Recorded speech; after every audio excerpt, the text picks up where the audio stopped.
Hi everyone. So welcome into my kitchen. I'm inviting you in. I'm even inviting you to come in and sit down and have a seat with me.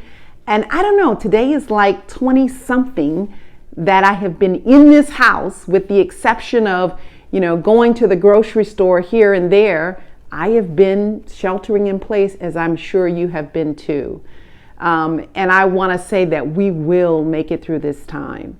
But in today's message, and if you're tuning in now, that means you likely listened to today's B moment. In today's message, I promised you 3 insights, as we talked about Christ and his exchange with the woman at the well.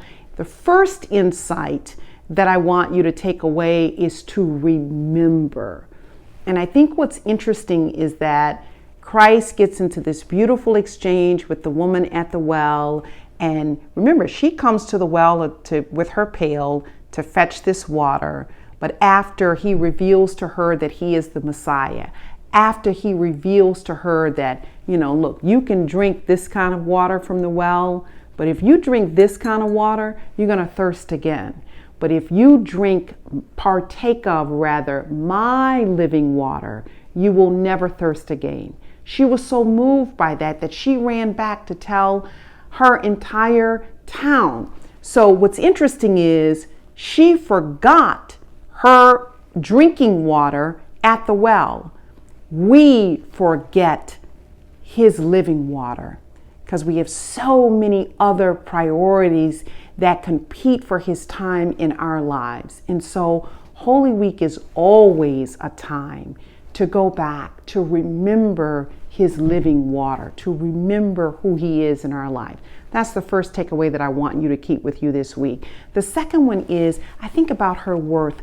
I love the fact Christ could have chosen anyone. I love the fact that he chose her, a woman who had been married 5 times, who was currently living with a man. Sometimes we think it's either our past circumstances or our current circumstances where we can't fully embrace his living water. What he was showing us was that even a woman with a past, even a woman with current circumstances that weren't holy, so to speak, still allowed her to partake, and he was inviting her to partake of his living water. And then the third insight I want you to walk away with is access. Remember, the moment Christ closed his eyes on that cross, the veil in the temple was ripped. And what does that mean? That means that we now have open access to him. There is nothing that stands in the way of you now, wherever you are, going deeper with him, right? If you left him, to turn around and go back to him. Not your past, not your current circumstances, not anything should keep you from that. In fact, during this very exchange, he told her, no matter where you are, worship me in spirit and truth.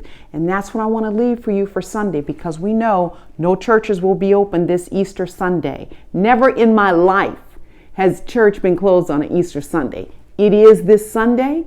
We're going to accept it, but we're going to worship him in spirit and in truth wherever we are. So I want you guys to have a beautiful Easter Sunday, Resurrection Sunday, whatever you call it these days. And I will see you next week. But love you guys. Take care. Bye-bye. Stay safe.